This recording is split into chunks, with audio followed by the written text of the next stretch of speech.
이렇게 하면은 사업 당선이 잘 될까요? 아니에요. 잘 안 돼요. 잘 안 되는데, 그럼에도 불구하고 계속 작성하고 계속 제안해보는 이유는, 저는 저희와 함께 일할 동료들을 가끔 채용을 하거든요. 채용을 할 때 이 지원자분들이 저희 회사에 대해서 알고 오는 것, 또 제가 어떤 사람인지 알고 오는 것, 그 다음에 제가 생각하는 것과 비슷한 이야기를 하시는 분을 아무래도 뽑게 돼 있잖아요. 근데 오셨는데 저희 회사에 대해서도 아무것도 모르고 계시고 어떤 일을 하는지 그런 것들을 면접하는 자리에서 물어보시는 분들도 계세요. 그럴 때는 굉장히 황당함을 느끼거든요. 이분은 왜 오셨지? 이것과 마찬가지로 지원 사업도 왜 생겨났고 이걸 통해서 뭘 이루고자 하는 것들이 공고에 다 나와 있어요. 그 공고들을 잘 살펴보면 이게 왜 나왔고 어떤 목적이구나 라는 걸 파악하실 수가 있을 것 같고, 그 목적에 따라서 그 언어로 사업계획서에 다 써주셔야 돼요. 예를 들어서 지역 활성화 사업이라고 하면 이 사업을 통해서 지역 활성화가 어떻게 되는지, 일자리가 몇 명 생기고 인구가 몇 명 유입되고 관광객이 몇 명 생기고 지역 농산품을 얼마나 쓸 수 있는지 이런 것들에 대해서 이야기를 이만큼 하셔야 되고요. 어떤 사업들은 또 기업을 활성화시키는데 목적이 있는 사업들이 있어요. 그런 사업들은 우리는 이 사업을 통해서 매출을 얼마나 벌 것이고 우리 직원들이 얼마나 늘어날 것이고 이 회사가 얼마나 성장할 거다, 이런 이야기들만 가득 적어 주셔야 되는 거죠. 그 이후로 저희가 그 지원 사업을 통해서 화수원이라는 이제 200년 된 한옥을 카페로 바꾸는 프로젝트를 진행을 했었고, 그 뒤에 소기의 성과들이 나오면서 이제 사업을 확장해야 되잖아요. 사업을 확장할 때도 이 사업 계획서를 적극 활용하기 시작했습니다. 어떤 아이템이 생각이 나잖아요.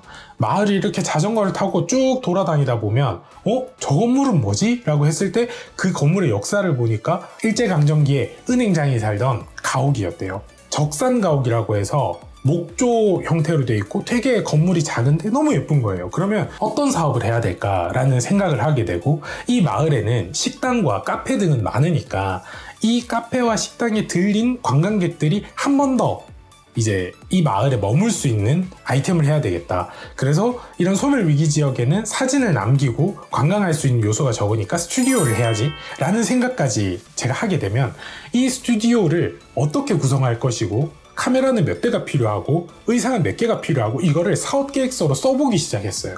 사업계획서를 막 쓰다 보면 제가 생각했던 아이템이 말이 되는지 안 되는지, 또 하려면 얼마가 드는지, 이거를 유지하려면 매출을 얼마를 뽑아야 되는지, 이런 것들이 이제 구체적으로 제가 느껴지기 시작하더라고요. 그러면서 아이템이 생각이 나면은 저는 1년에도 한 30개 정도는 사업계획서를 꼭 써보는 것 같아요. 저희가 운동을 해도요, 처음에는 팔굽혀펴기 한 5개 하기도 너무 힘들어요. 그런데 이거를 5개를 해버리면 그 다음엔 10개를 할 수 있고 20개를 할 수 있듯이 이거는 평소에 하셔야 돼요. 그래서 평소에 그런 것들이 잘 단련이 되고 이게 습관이 되면은, 예를 들어서 어떤 아이템을 내가 딱 생각했을 때 이게 될까? 어느 정도 이 머릿속으로도 탁탁탁탁 나오는 그런 경험들을 하실 수도 있을 것 같습니다. 이렇게 이제 축적되어 있는 사업 계획서들이 사업 공모가 나오면은 그 사업 공모의 양식에 맞게 변경해서 거기다가 한번 집어넣어 보는 거죠. 최근에는 그런 공모뿐만 아니라 대기업들, 예를 들어서 저희가 이제 시골에 슈퍼가 있어요. 근데 이 슈퍼가 지방이 소멸하면 제일 마지막에 없어지는 게 슈퍼거든요. 슈퍼가 없어지면 진짜 그 마을은 망했다고 보시면 돼요.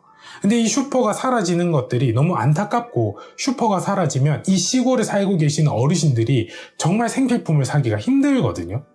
그러다 보니까 이 슈퍼의 한켠에는 윤식당이나 삼시세끼 같은 데 나오는 라면을 지역 특산품을 넣어서 그냥 간단하게 관광객들한테 끓여주는 가맥집 같은 걸 하고, 또 한켠에는 슈퍼니까 지역 어르신들이 오셔가지고 생필품을 살 수 있는 그런 슈퍼를 하면 좋지 않을까, 이런 생각이 들었어요. 근데 이런 생각들을 사업 공모가 나올 때까지 기다리는 게 아니라 그러면은 슈퍼라고 하면 같이 할 수 있는 기업들이 어디 있지? 라는 생각을 이제 하게 되는 거죠. 그러면서 농심? 너무 좋다. 오뚜기? 너무 좋다. 이제 제안서를 만들어서 막 그런 데다가도 제안을 하기 시작했어요. 이렇게 하면은 사업 당선이 잘 될까요? 아니에요. 잘 안 돼요. 잘 안 되는데, 그럼에도 불구하고 계속 작성하고 계속 제안해보는 이유는 통계의 힘을 믿기 때문입니다. 텔레마케팅 같은 경우에도 대부분의 분들이 대출 권유 혹은 보험 권유 같은 텔레마케팅 전화가 오면 다 끊어버리시잖아요. 그런데도 회사들이 그걸 계속합니다. 왜 하냐면 100건, 1000건을 돌리면 한두 개는 되거든요. 그게 동기의 힘입니다. 텔레마케팅, 대치후 권유도 그렇게 해서 이게 성과가 나는데 저희 사업들은 당연히 그거보다는 전환율이 더 높겠죠. 그래서 20개, 30개 계속 제안을 합니다. 제안을 하다 보면 저희가 제안을 하는 역량도 올라가고요. 그리고 이 제안이 거절당했다 할지라도 다양한 파트너들이 저희를 알게 됩니다. 그러면은 이 저희를 알게 됐기 때문에 지역과 관련된 소멸 위기와 관련된 프로젝트가 있으면 저희한테 또 연락이 오는 그런 경험들을 하면서 이건 무조건 해야 되는 거다. 그리고 특히 대표가 해야 되는 일이다 라고 생각을 하고 있습니다. 그래서 오늘의 주제인 창업 초기에 자금을 모으는 방법, 일을 열심히 하셨던 자금으로 사업을 하실 수도 있고 더 뛰어난 분들이 시작부터 투자를 받으실 수도 있겠고 다양한 방법들이 있겠지만 저는 제일 좋은 방법은 사업계획서를 꾸준히 쓰는 게 제일 좋다고 생각합니다.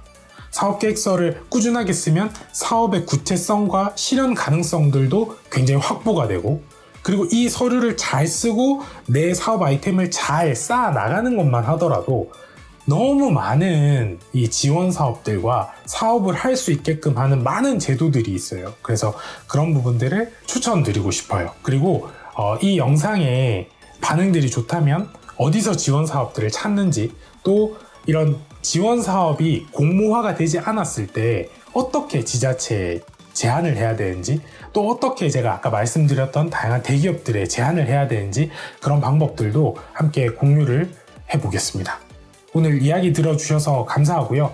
다음에 또 뵙겠습니다. 안녕히 계세요. 이게 정부나 대기업에서도 굉장히 집중을 할 거다. 근데 우리가 먼저 풀고 있으면 선구자의 이익을 얻을 수 있지 않을까라는 거를 혼자서 막 적었습니다. 막 적어서 제가 제일 처음으로 누구한테 찾아가는지 아세요?